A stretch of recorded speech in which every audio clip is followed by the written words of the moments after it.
ఇంతకుముందు చదివినటువంటి యోహాను సువార్త 4వ అధ్యాయము మొదటి వచనము నుండి దరిదాపు 30వ వచనం వరకు చాలా సుపరిచితమైనటువంటి వర్తమానం అది, చాలా సుపరిచితమైనటువంటి లేఖన భాగం అది. ఇంతకుముందు చాలాసార్లు మనం దీన్ని వినే ఉంటాం.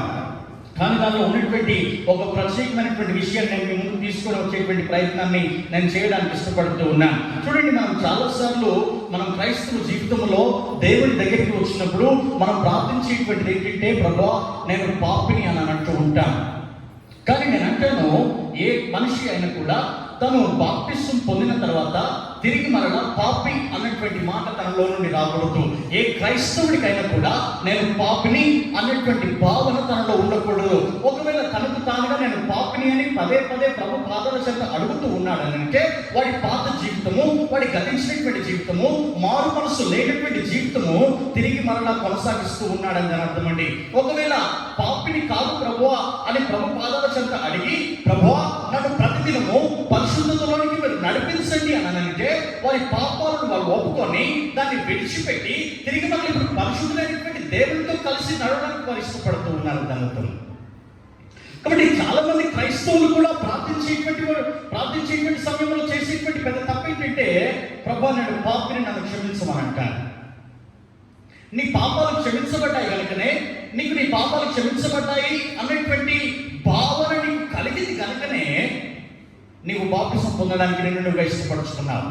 నిన్నుగా బాప్టిసంలో సమకూర్చబడుకున్నావు. నేను బాప్టిసం అయిపోయిన తర్వాత కూడా తిరిగి మరలా క్రైస్తవ జీవితంలో ప్రభువా నేను పాపిని అని ప్రార్థిస్తూ ఉన్నావు అని అంటే, నీ పాపాల నిమిత్తము ఇంకా నీవు ప్రాయశ్చిత్తము నీకు కలగలేదని తన అర్థం. ప్రియమైనటువంటి దేవుని బిడ్డలారా, కాబట్టి మనము బైబిల్లో మనం చూసినట్లయితే యోహాను సువార్త 4వ అధ్యాయం కనుక మనం చాలా జాగ్రత్తగా గమనించినట్లయితే అక్కడ ఒక సంభాషణను మనం గమనిస్తూ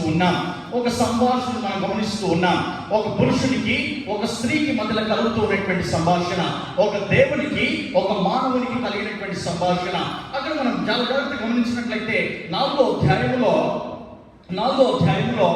మనం చూసినట్లయితే మొదటి వచనంలో అంటాడు, యోహాను కంటే యేసు ఎక్కువ మందిని శిష్యులుగా చేసుకొని వారికి బాప్తిసం ఇస్తున్న సంగతి పరిసయ్యులు వినిరని ప్రభువుకు తెలిసినప్పుడు ఆయన యూదయ దేశము విడిచి గలిలయ దేశమునకు తిరిగి వెళ్ళను.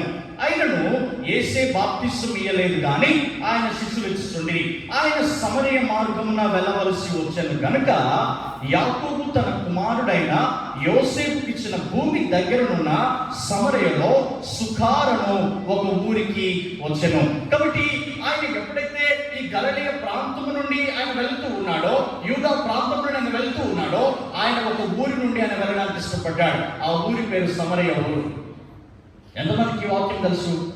అందరికి తెలుసు. చాలా సుపరిచితమైనటువంటి వాక్యం అది. ఇక్కడ జరిగినటువంటి సంభాషణ నేను చాలా నేరుగా మీకు జ్ఞాపకం చేస్తాను. ఆయన యాకోబు బావి దగ్గరికి వచ్చి కూర్చున్నాడు. ఆయన యాకోబు బావి దగ్గరికి వచ్చి కూర్చున్నాడు.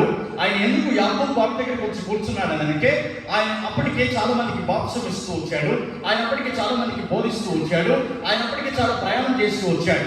కాబట్టి ఆయన అలసట తీర్చుకోవడానికి ఆయన సమరయ బావి దగ్గరికి, యాకోబు బావి దగ్గరికి వచ్చాడు. ఆయన సమరయ అనేటువంటి ఊరిలో యాకోబు బావి ఒకటి ఉంది.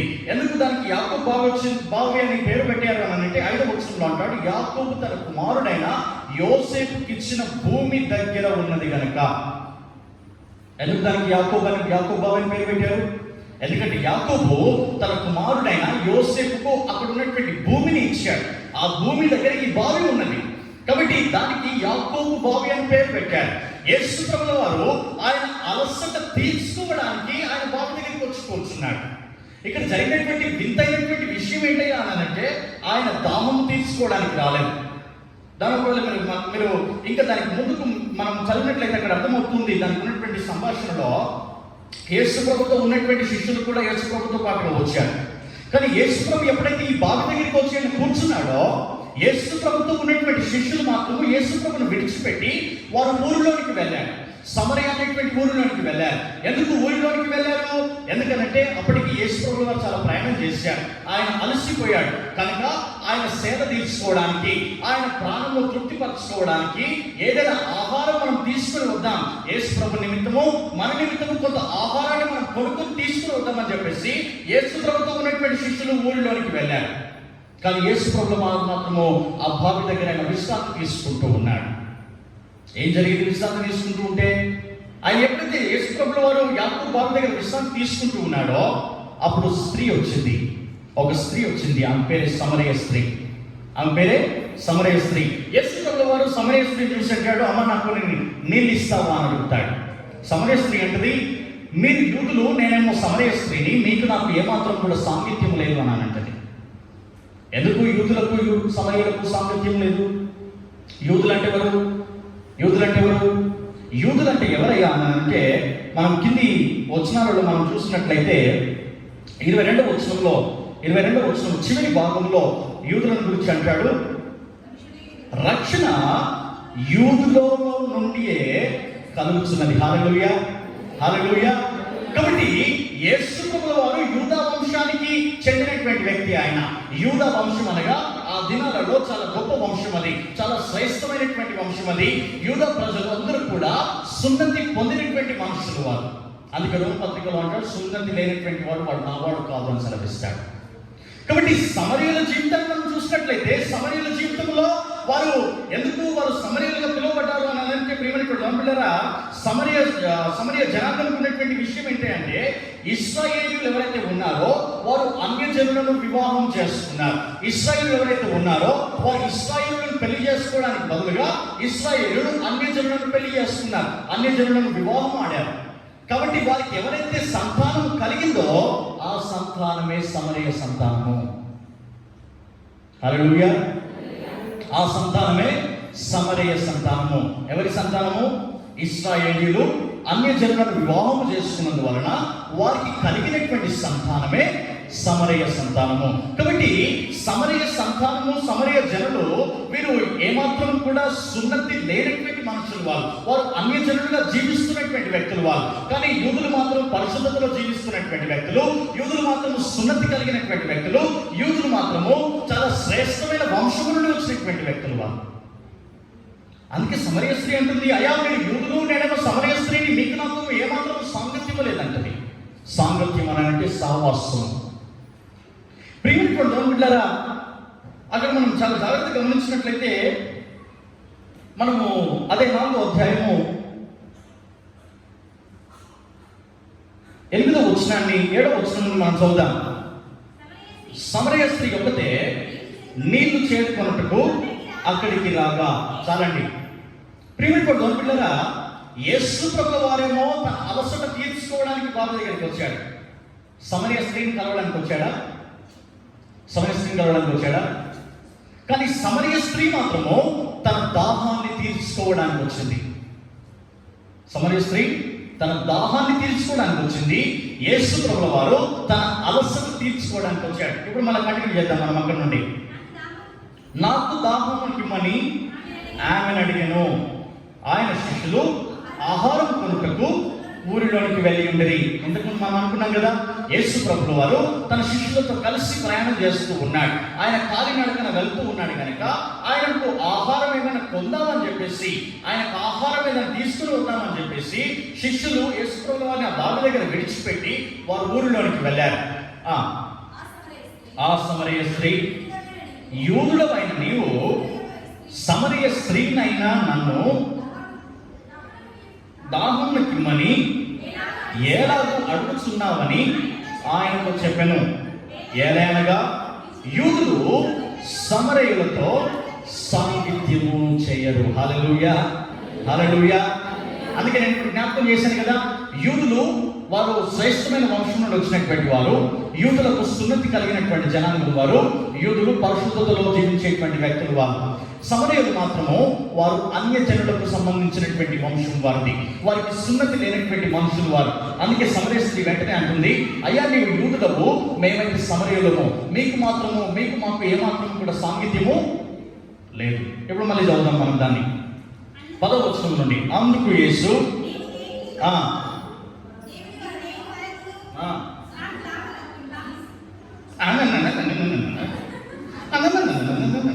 కూరగాయలు తినండి, ఎక్కువ కూరగాయలు అయితే నాకు పడుతుంది.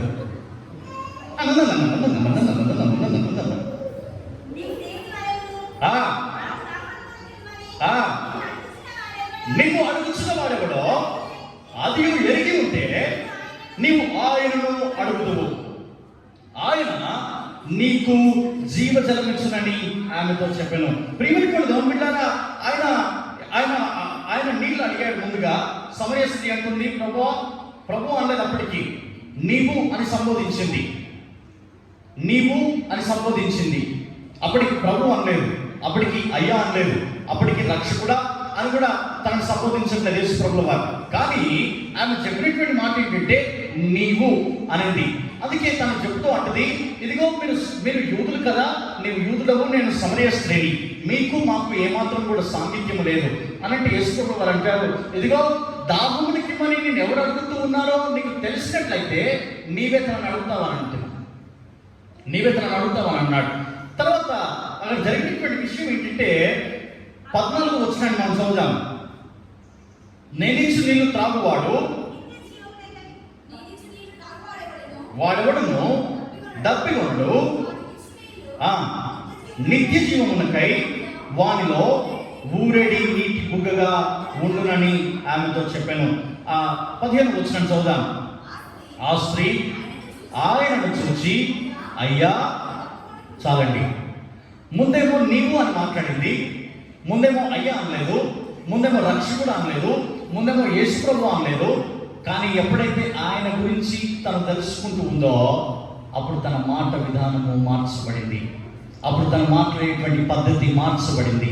ఇప్పుడు అంటుంది తన 15 వచనం నుండి, అయ్యా, నేను దప్పికొనకుండునట్లు చేరుకున్నట్టు కింద దూరము రాకుండానట్లును ఆ నీళ్లు నాకు దయచేయమని అడగగా. ఇప్పుడు యేసు ప్రభువు వారు ఇంకొక ప్రశ్న ఆయన ఆమె చేస్తూ ఉన్నాడు. 16 వచనం చదువుదాం. యేసు, నీవు వెళ్ళి నీ పెనిమిటిని పిలుచుకొని ఇక్కడికి రమ్మని చెప్పాను. హల్లెలూయా, హల్లెలూయా, హల్లెలూయా, హల్లెలూయా, హల్లెలూయా, హల్లెలూయా. ప్రియమైన బిడ్డలారా, యేసు ప్రభువు వారేమో దాహము తీర్చుకోవడానికి ఆయన బావి దగ్గర కూర్చున్నాడు. ఒకవేళ సమరయ స్త్రీ నీకు మాకు సాంగత్యం లేదు అన్నప్పటికీ కూడా యేసు ప్రభువుల వారు ఏమని అనుకుంటూ అమ్మా, నేను చనిపోవడానికి ఉన్నాను, నాకు చాలా దాహం వేస్తూ ఉంది, నేను చాలా ప్రయాణం చేసి వచ్చాను, నా ప్రాణాన్ని నేను తృప్తిపరచుకోవడానికి నాకు కొన్ని నీళ్ళు ఏం కాదని చెప్పేసి అడగవచ్చు. పైపించి ఇంకొక విషయం చెప్పాలి. ఒకవేళ ఆ దినాలలో సమరయులు యూదులు కనుక మాట్లాడుకున్నట్టుగా ఇంకెవరైనా చూసినట్లయితే వారిని కొట్టి చంపేటువంటి చట్టం కూడా ఆ దినాలలో ఉంది. సమరయులు అంటే ఆ దినాలలో వెలివేసినటువంటి వారికంటే కొంచెం ఎక్కువగా చూసేవాళ్ళు. కాబట్టి యూదులు సమరయులతో మాట్లాడితే యూదులు ఒప్పుకునేటువంటి వారు కాదు. అలాంటి యేసు ప్రభువుల వారు సమరయ స్త్రీ దగ్గరికి వచ్చి నాకు నీళ్ళు ఇవ్వమన్నానంటే స్త్రీ ఒప్పుకోవట్లేదు ఇవ్వడానికి. కానీ ఎప్పుడైతే తన గురించి ఆమె తెలుసుకోవడం ప్రారంభించిందో ఆమె అంటుంది, అయ్యా, నేను ఇక్కడి వరకు రాకుండా ఉండి నేను ఇంట్లోనే దాహం తీర్చుకోవడానికి నాకు ఆ నీళ్ళు ఇవ్వమని అడిగితే యేసు ప్రభువు అంటున్నాడు, నీ పెనిమిటిని తీసుకొని రా అన్నాడు, నీ భర్తను తీసుకొని రా అన్నాడు. అంటే తను చెప్పినటువంటి విషయాన్ని మనం జ్ఞాపకం చేసుకుందాం. 18వ వచనం 17వ వచనాన్ని చదువుదాం. ఆ స్త్రీ నాకు పెనిమిటి లేడనగా యేసు ఆమెతో,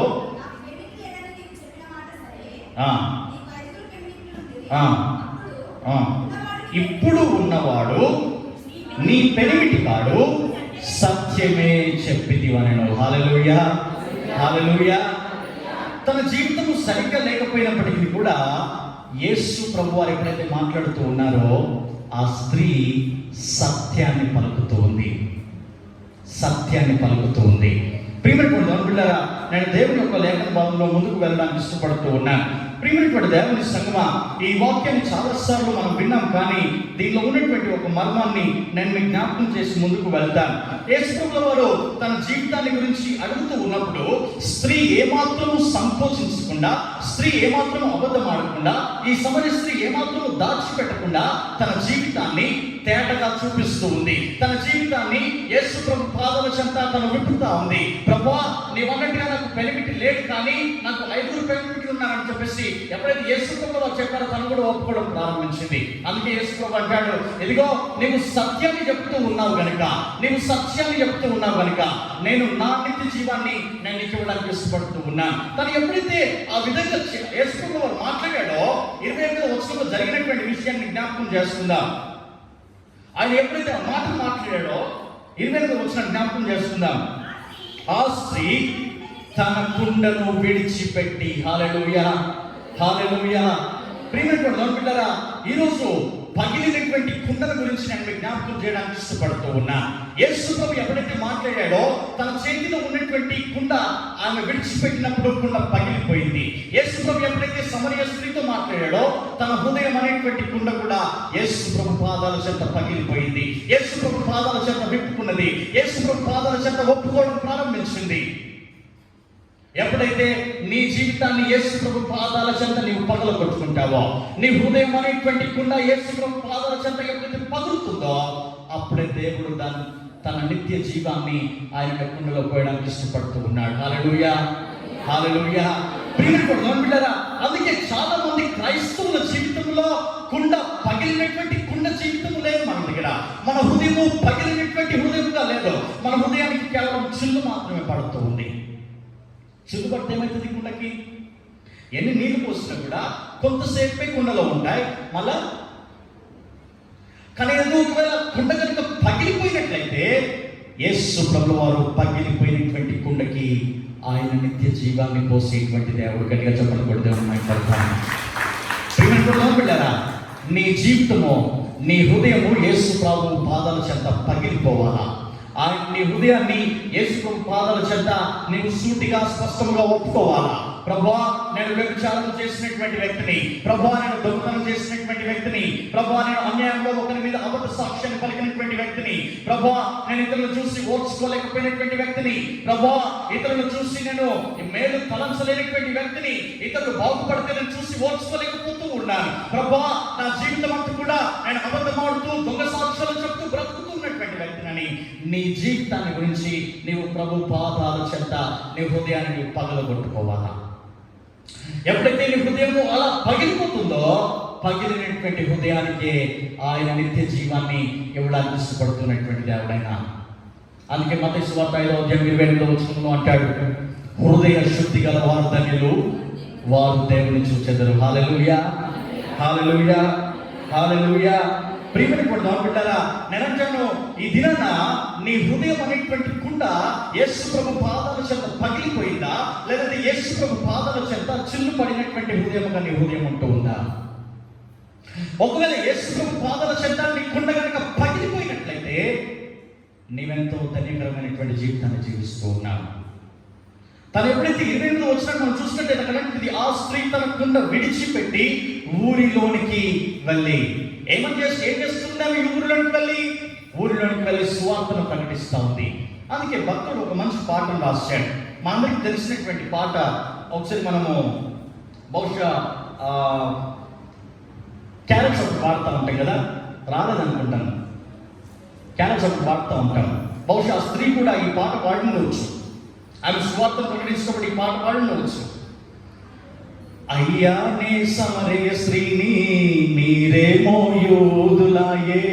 అయ్యా నే సమరయ స్త్రీని, మీరేమో యూదులాయే. మీకు మాకు ఏనాడైనా సాంగత్యం లేకపాయే. మీకు మాకు పాడే. నేనిచ్చు నీళ్లు మీరు ఎలా పుచ్చుకుంటారయ్యా. నేనిచ్చు నీళ్లు మీరు ఎలా పుచ్చుకుంటారయ్యా.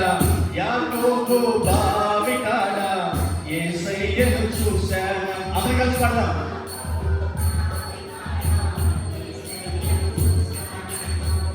ఇప్పుడు చరణం నేను మొదటి లైన్ పాడతా, నా వెంట మీరు పాడాలా. ఓకే? ఎవరైతే పాడలేదో వాళ్ళని ముందు పిలిచి పాడిపిస్తా. నా గుట్టు విప్పినోడు నీ గుట్టు విప్పుతాడు. నా గుట్టు విప్పినోడు. అందరు కలిసి నా గుట్టు విప్పినోడు నీ గుట్టు విప్పుతాడు.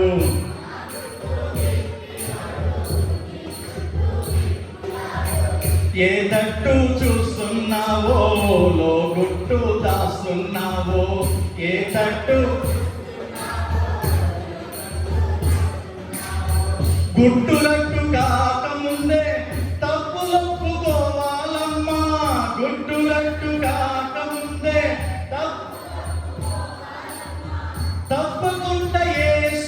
ముందు తల వంచి తీరాలమ్మా, యాకోబు బావి కాడ యేసయ్యను చూశానమ్మా, యాకోబు బావి కాడ యేసయ్యను చూశానమ్మా. ప్రియమైనటువంటి బిడ్డలారా, సమరయ స్త్రీ ఊరిలోకి వెళ్ళి చెప్పినటువంటి స్వార్థ ఏంటంటే, నా జీవితాన్ని విప్పినటువంటి యేసు ప్రభుల వారు నీ జీవితాన్ని కూడా విప్పుతాడు. కాబట్టి నీ జీవితాన్ని యేసు ప్రభుల వారు విప్పక ముందే నిన్ను నీవుగా ఆయనకు సమర్పించుకోమని సెలవిచ్చి ఉంటుంది. నీ గుట్టును విప్పక ముందే నిన్ను నీవుగా ఆయన పాదాల చెంత ఆయనకు సమర్పించుకోమని సెలవిచ్చి ఉంటుంది తను. అందుకే నేను అంటాను, పగిలినటువంటి కుండ నీ హృదయము పగిలిపోవాలా. నీ హృదయము ప్రభు పాదాల చెంత ప్రతి తప్పును ఒప్పుకుని నీ హృదయాన్ని పగలగొట్టుకోవాలి ప్రభు పాదాల చెంత. ఎప్పుడైతే నీ హృదయం పగిలిపోయినట్టుగా దేవుడు చూస్తాడో ఆ హృదయంలోనే ఆయన నూతన జీవాన్ని ఆయన అనుగ్రహిస్తాడు. ఇంకొక విషయాన్ని నేను జ్ఞాపకం చేసి ముగిస్తాను. మార్కు సువార్త 14వ అధ్యాయం 3వ వచనం నుండి మనం చదివినట్లయితే అక్కడ ఇంకొకటి పగిలినటువంటి బుడ్డిని మనం చూస్తూ ఉంటాం. మార్కు సువార్త 14వ అధ్యాయం 3వ వచనం. ఆయన బేతనీలో కుష్ఠరోగి అయిన సీమోని ఇంట భోజనమును కూర్చొని ఉన్నప్పుడు ఒక స్త్రీ మిక్కిలి విలువగల జటామాంసి అత్తరు బుడ్డి తీసుకొని వచ్చి ఆ అత్తరు బుడ్డి పగులగొట్టి, చాలండి, మొదటిది పగిలినటువంటి కుండను మనం చూసాము, రెండవది పగిలినటువంటి బుడ్డిని మనం జ్ఞాపకం చేసుకుందాం. ఆమె విలువ కలిగినటువంటి దానిని ప్రభు దగ్గర తీసుకుని వచ్చింది, శ్రేష్టమైనటువంటి దానిని ప్రభు దగ్గర తీసుకుని వచ్చింది. దానికి ఉన్నటువంటి విలువ మనం చూసినట్లయితే అక్కడ అంటాడు 300. 5వ వచనం, ఈ అత్తరు 300 దేనారముల కంటే చాలు. అక్కడ మన ఫుట్నోట్ చూసినట్లయితే ఇది ఇంచుమించు 160 రూపాయలు కావచ్చు. ఇప్పుడు మనం క్యాల్కులేట్ చేద్దామా ఒకసారి? క్యాల్కులేషన్ తీసుకుందాం ఒకసారి. మనం 300 300 అంటే 300 ఇంటూ 160 కొట్టండి. 300 ఇంటూ 160 48,000 కలిగినటువంటి అత్తరు బుడ్డిని ప్రభు దగ్గర తీసుకుని వచ్చింది. విలువైనటువంటిది ప్రభు దగ్గర తీసుకుని వచ్చి ప్రభు పాదాల చెంత దాన్ని పగలగొట్టి ఆమె చేస్తున్నటువంటి పని ఏంటంటే యేసు ప్రభు తల మీద పోసి, చదువుదాం ఒకసారి. అది 4వ వచనం నుండి 3వ వచనం 2వ భాగం నుండి మనం చదువుదాం. 2వ భాగం నుండి ఆ అత్తరు బుడ్డి పగులగొట్టి ఆ అత్తరు ఆయన తల మీద పోసెను. అయితే కొందరు కోపపడి, చాలు, ఇక్కడ కొందరు అన్న మాట ఉంది కదా, ఎవరు చెప్పండి? కొందరు అన్నమాట ఎవరు చెప్పాలా? శిష్యులు ఎంతమంది అంటున్నారు? చెప్పండి. శిష్యులు ఒక్కడేనా? 2, 3, 4?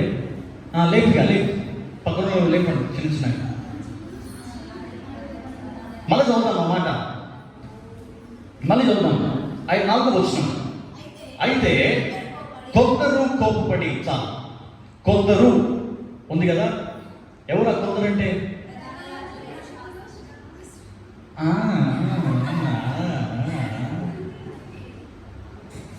నా బిడ్డని, అరే మీ టీచర్ ఏముందిరా అంటే అంటది, మీ టీచర్ ఏముందిరా హ్యాపీ అని అన్నట్టు అంటది. మీ ఫ్రెండ్ ఏమన్నదిరా అంటే మీరు చదవడం అట్లే ఉన్నది. ఇప్పుడు మీరు చెప్పేది అర్థం కావట్లేదు, మీరు చదివేది అర్థం కావట్లేదు. మళ్ళీ చదువుదాం. 4వ వచనం చూద్దాం. అయితే కొందరు అన్న మాట ఉంది అక్కడ. ఎవరా కొందరు?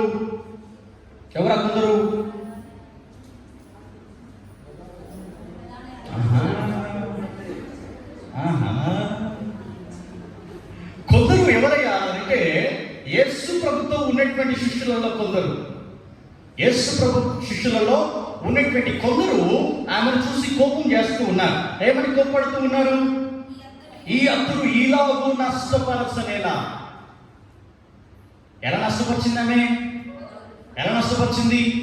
పగలగొట్టినటువంటి అత్తరు అది నేల మీద పోయలేదు, అది యేసు ప్రభు తల మీద పోసింది. కానీ ఆయనతో ఉన్నటువంటి శిష్యులు, ఆయనతో ఉన్నటువంటి జనాలు అది చూసి ఏమనుకున్నారనంటే, ఇంత విలువైనటువంటి దానిని నువ్వు ఎందుకు యేసు ప్రభు తల మీద పోసావు? ఇంత విలువైనటువంటి దానిని నువ్వు ఒకవేళ అమ్మినట్లయితే ఆ అమ్మినటువంటి ధనాన్ని బట్టి, అమ్మినటువంటి దానిని బట్టి నువ్వు బీదలకు ఏదైనా చేయవచ్చు కదా. అనగా యేసు ప్రభుతో ఉన్నటువంటి శిష్యులు కూడా యేసు ప్రభు యొక్క ప్రాముఖ్యతను వారు అర్థం చేసుకోలేకపోయారు. యేసు ప్రభు యొక్క విలువను వారు అర్థం చేసుకోలేకపోయారు. వారు యేసు ప్రభు కంటే అత్తరు బుడ్డికి చాలా విలువను ఇచ్చారు. వారు యేసు ప్రభు కంటే అత్తరు బుడ్డికి చాలా ప్రాధాన్యత ఇచ్చారు. అందుకే ఆ స్త్రీని కోపపడుతూ ఉన్నారు. అందుకే ఇప్పుడు యేసు ప్రభు మాట్లాడుతూ అంటాడు, 5వ వచనం చదువుదాం. ఈ అత్తరు 300 దేనారుల కంటే ఎక్కువ వెల కమ్మి బీదలకి ఇవ్వచ్చునని చెప్పి ఆమెను గురించి సమర్పణని 6వ వచనం చదువుదాం. అందుకు యేసు ఇట్లా, నేను ఈమె జోలికి పోకుడి, ఈమెను ఎందుకు తొందర పెట్టుచున్నాడు? ఈమె నా యెడల మంచి కార్యము చేసెను. ప్రియమైన బిడ్డలారా, ఆమె చేసినటువంటి కార్యము యేసు ప్రభువు వారికి మాత్రమే అర్థమైంది. ఆమె చేసినటువంటి పని యేసు ప్రభువు వారు మాత్రమే అర్థం చేసుకోగలిగాడు. అందుకే బైబిల్లో అంటాడు, మనుషులు పై రూపాన్ని లక్ష్య పెడతారు కానీ నేనైతే వారి హృదయాన్ని లక్ష్య పెడుతున్నానని అంటాడు. ఆమె ఎందుకు ఆ పని చేసిందో యేసు ప్రభువు వారు ఆ పనిని చూడలేదు, ఆమె మనస్సును చూశాడు, ఆమె హృదయాన్ని చూశాడు. ఆమె అత్తరు గుడ్డిని మాత్రమే పగలగొట్టినట్టుగా మనం చూడట్లేదు, కానీ దానిలో ఉన్నటువంటి లోతైనటువంటి మర్మం ఏంటయ్యా అంటే, ఆమె యేసు ప్రభు పాదాల చెంత తన హృదయాన్ని కూడా ఆమె పగలగొట్టుకుంది. ఆమె ఏడుస్తూ ఉంది, ఆమె యేసు ప్రభుకి ఏదో చెప్పడానికి ఇష్టపడుతూ ఉంది. అందుకే ఆమె వెలగలిగినటువంటి దానిని, ఆమె ఉన్నటువంటి దానిలో వెలగలిగినటువంటి దాన్ని యేసు ప్రభు దగ్గర తీసుకుని వచ్చింది. అందుకే సామెతల గ్రంథం 23వ అధ్యాయము 26వ వచనంలో బైబిల్ సెలవిస్తూ ఉంది, ఈ లోకంలో విలువైనటువంటిది ఏదైనా ఉందా అని అంటే, చూడండి ఒకసారి సామెతల గ్రంథం 23వ అధ్యాయం 26వ వచనంలో విలువైనటువంటి దాని గురించి సొలొమోను సెలవిస్తూ ఉన్నాడు. ఈ లోకంలో ఏదైనా విలువైనటువంటిది ఉందా, ఏదైనా శ్రేష్టమైనటువంటిది ఉందా అని అంటే సెలవిస్తాడు ఆయన 23వ అధ్యాయం 26వ వచనంలో, నా కుమారుడా నీ హృదయము నాకిమ్మో. ప్రియమైనటువంటి బిడ్డలారా, ఈ లోకంలో ఏదైనా వెలకట్టి, ఏదైనా అత్యంత విలువ కలిగినటువంటిది ఏదైనా ఉందా అని అంటే అది మానవునికి ఉన్నటువంటి హృదయం మాత్రమే. హల్లెలూయా, హల్లెలూయా. ప్రియమైనటువంటి బిడ్డలారా, ఎందుకు దేవుడు హృదయాన్ని అడుగుతూ ఉన్నాడు అంటే, బిలాము అంటాడు, ప్రభువా నువ్వు బలుడు అడగడానికి నువ్వు అన్య దేవతల వలె, అన్య దేవతలకు ఉన్నటువంటి లక్షణాలు నీకు లేవా అని అంటాడు. అయ్యా నువ్వు బలుడు అడిగినటువంటి వాడు కాదు, కానీ నీవు హృదయాన్ని అడిగినటువంటి వాడు అంటాడు భక్తుడు. ప్రియమైనటువంటి బిడ్డలారా, ఎందుకు ఆయన హృదయాన్ని అడుగుతూ ఉన్నాడు? చూడండి ఒకసారి 20వ గ్రంథము 17వ అధ్యాయము 9-10 వచనాలు చదువుదాం. దేవుని యొక్క లేఖన భాగాన్ని మనం ముగించుకుందాం. ఇది చదివిన తర్వాత 20వ గ్రంథము 15వ అధ్యాయము 9-10 వచనాలు చదువుదాం. హృదయము అన్నిటికంటే మోసకరమైనది, అది ఘోరమైన వ్యాధి కలిగింది, దాన్ని గ్రహింపగలవాడెవడు? ఒకని ప్రవర్తనను బట్టి వాని క్రియల చొప్పున ప్రతి కార్యము చేయుటకు యెహోవా అను నేను హృదయమును పరిశోధించువాడను, అంతరంద్రియములను పరీక్షించువాడను. ప్రియమైనటువంటి బిడ్డలారా, దేవుని యొక్క లేఖన భాగాన్ని నేను ముగించడానికి ఇష్టపడుతూ ఉన్నాను. మొదటిది, ఆ స్త్రీ, సమరయ స్త్రీ కూడా తనకు విలువైనటువంటి దానికోసము అక్కడ బాబు దగ్గరికి వచ్చింది. తను వచ్చినటువంటి కారణము ఒకటైతే తన జీవితంలో కలిగినటువంటి కార్యం ఇంకొకటి అండి. తను వచ్చినటువంటి ఆలోచన ఇంకోటి అయితే తన అక్కడ నుండి వెళ్తున్నటువంటి ఆలోచన ఇంకోటిగా ఉంది. ఎప్పుడైతే సమరయ స్త్రీ బాబు దగ్గరికి వచ్చి యేసు ప్రభువు వారు చెప్పినటువంటి మాటను బట్టి తన జీవితాన్ని ఒప్పుకొని తన కుండను విడిచిపెట్టి తన కుండను యేసు ప్రభు పాదాల చెంత పగలగొట్టుకుందో, తన జీవితానికి, తన హృదయానికి దేవుడు నిత్య జీవాన్ని అనుగ్రహించాడు. ఇక్కడ మార్కు సువార్తలో మనం చూసినట్లయితే అక్కడ కూడా ఒక స్త్రీ వస్తూ ఉంది. ఆమె వెలగలిగినటువంటి దాన్ని తీసుకుని వస్తూ ఉంది. ఆమె హృదయాన్ని దేవుడు చూస్తూ ఉన్నాడు, కానీ పై రూపాన్ని మాత్రం మనుషులు లక్ష్య పెడుతూ ఉన్నారు. ఎందుకు ఈమె దీన్ని వ్యర్థపరిచింది అని అనుకుంటూ ఉన్నారు. ఇంత వెలగలిగినటువంటి దానిని ఇదిగో బీదలకి వచ్చి కదా, బీదలు మోసపడతారా అని అంటుంది. కానీ ప్రియమైనటువంటి బిడ్డలారా, బైబిల్ గ్రంథంలో మనం చూసినట్లయితే ఏదైనా వెలగలిగినటువంటిది ఉందా అని అంటే బైబిల్లో అంటాడు హృదయం మాత్రమే వెలగలిగినటువంటిది.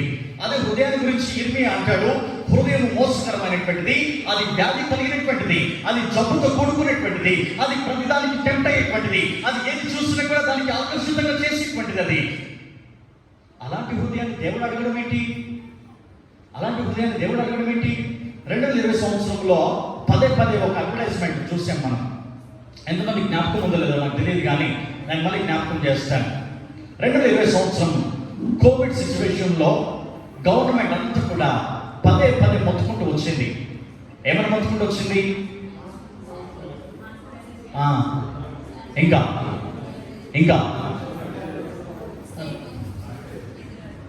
ఇంకా